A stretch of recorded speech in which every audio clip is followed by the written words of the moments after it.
বিএনপির চেয়ারম্যান হিসাবে দায়িত্ব নিয়েছেন তারেক রহমান। শুক্রবার রাতে গুলশানে দলের স্থায়ী কমিটির সভায় এই সিদ্ধান্ত হয়। সভায় সর্বসম্মতিক্রমে চেয়ারম্যানের শূন্য পদে আনুষ্ঠানিকভাবে তারেক রহমানকে দায়িত্ব দেয়া হয়। বিএনপির সাবেক চেয়ারপারসন ও সাবেক প্রধানমন্ত্রী বেগম খালেদা জিয়ার মৃত্যুতে পদটি শূন্য হয়। এই পরিপ্রেক্ষিতে সিদ্ধান্ত নিতে দলের গঠনতন্ত্র অনুযায়ী বৈঠকে বসে জাতীয় স্থায়ী কমিটি।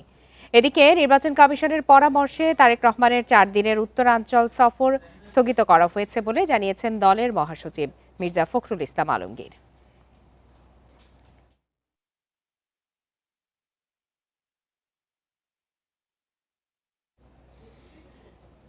এ বিষয়ে আরো বিস্তারিত জানাতে এই মুহূর্তে রাজধানীর উত্তরা থেকে যোগ দিয়েছেন সহকর্মী জাহানারা পারভিন।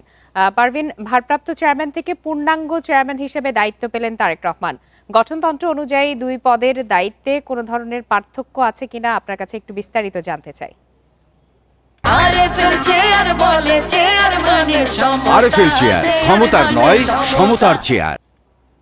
লোপা, বেগম খালেদা জিয়া যখন 30 ডিসেম্বর মারা যান, তখন থেকেই কিন্তু একটা প্রশ্ন ছিল যে বিএনপির ভারপ্রাপ্ত চেয়ারম্যান তারেক রহমান কবে চেয়ারম্যান হবেন।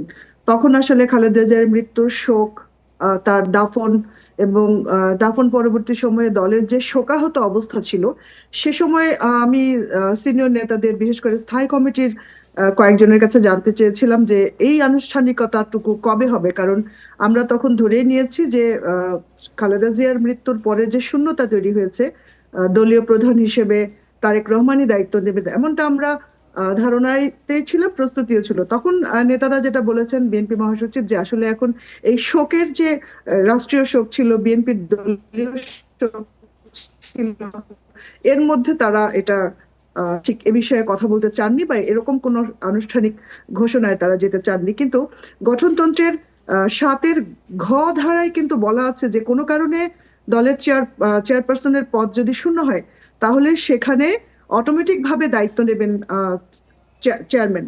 তো আমরা আজকে দেখলাম, আজকে কিন্তু স্থায়ী কমিটির বৈঠক হওয়ার কোনো আনুষ্ঠানিক শিডিউল না। আপনারা জানেন প্রতি সোমবার রাতে স্থায়ী কমিটির বৈঠক হয়। তো গত সোমবার কিন্তু আমি গুলশানে ছিলাম, সেদিন কিন্তু বৈঠকটি হয়নি, অনেক স্থগিত হয়েছিল। আজকে এই বৈঠকটি হয়েছে এবং এটা আসলে নির্ধারিত বৈঠক ছিল না। এই বৈঠকে আজকে সিদ্ধান্ত যেটা নেওয়া হয়েছে, আনুষ্ঠানিক এই ঘোষণাটুকুই কিন্তু বাকি ছিল।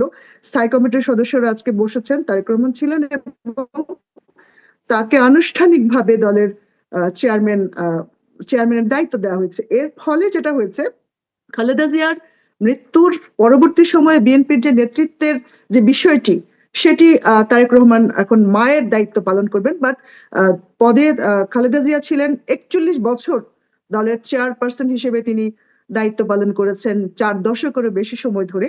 খালেদা জিয়ার বড় ছেলে তারেক রহমান, তিনি 2018 সালে তার মা বিএনপি চেয়ারপারসন খালেদা জিয়া যখন কারাগারে গিয়েছেন, আপনাদের মনে আছে, ফেব্রুয়ারির প্রথম সপ্তাহ, তখন কিন্তু তিনি সিনিয়র যুগ্ম মহাসচিব থেকে ভারপ্রাপ্ত চেয়ারম্যানের দায়িত্ব তাকে দেওয়া হয়েছিল দল থেকে। কারণ খালেদা জিয়ার সে সময়, তিনি যেহেতু কারাগারে ছিলেন, দল পরিচালনা করার জন্য তারেক রহমানকে সিনিয়র যুগ্ম মহাসচিব থেকে ভারপ্রাপ্ত চেয়ারম্যান করা হয়েছিল।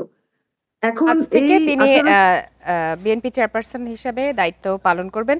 পারভিন, আপনার কাছে আরেকটি বিষয় জানতে চাই যে ইসির পরামর্শে 4 দিনের যে উত্তরাঞ্চল সফর হওয়ার কথা ছিল তারেক রহমানের, সেটি স্থগিত করা হয়েছে। এটি কি শুধুমাত্র নির্বাচনী আচরণবিধির নীতিমালার কারণে, নাকি অন্য কোনো কারণ আছে? আসলে দেখুন লোপা, যেটা হয়েছে যে তারেক রহমান যেদিন বাংলাদেশে এসেছেন, 17 বছর পর, আমরা দেখেছি এয়ারপোর্ট থেকে 300 ফিটের যে সংবর্ধনা মঞ্চ, সেখানে আসতে তার কয়েক ঘন্টা লেগে গেছে, অল্প একটু রাস্তা। এবং তারেক রহমান দেশে আসার পর যেখানেই তিনি বের হয়েছেন, নির্বাচন কমিশনে গেছেন, তার বাবার কবরে গেছেন, তিনি সাভারে গেছেন, আমরা দেখেছি ঢাকা বিশ্ববিদ্যালয়ে ওসমান হাদির কবর জিয়ারত করেছেন। আমরা দেখেছি যে হয়তো 1.5 বা 2 কিলোমিটার বা 3 কিলোমিটার রাস্তা ঘন্টার পর ঘন্টা লেগে গেছে, মানুষ চারপাশে তাকে দেখার জন্য উৎসুক, জনতা, দলের নেতাকর্মী। এখন এই উত্তরাঞ্চলের যে সফর, সেখানে রংপুরে আবু সাইদের কবর জিয়ারতের কথা ছিল, বা বগুড়ায় দোয়া মাহফিলে অংশ নেওয়ার কথা ছিল, কিন্তু যেটা আমরা ধারণা করতে পারি, 17 বছর পর বিএনপির একজন বড় নেতা, দায়িত্বশীল প্রধান তিনি, খালেদা জিয়ার অনুপস্থিতিতে কিন্তু তারেক রহমানই ছিলেন বিএনপির পরিচালনা করেছেন। যে দৃশ্যের তৈরি হতো ঢাকা থেকে বগুড়া পর্যন্ত কিংবা বগুড়া থেকে রংপুর পর্যন্ত, জনসাধারণকে কিন্তু ঠেকিয়ে রাখা যেত না। আমরা এবং দেখেছি যার ফলে এই হয়তো পরিস্থিতি। এমন সিদ্ধান্ত। জি, জাহানারা পারভীন, আপনাকে অনেক ধন্যবাদ।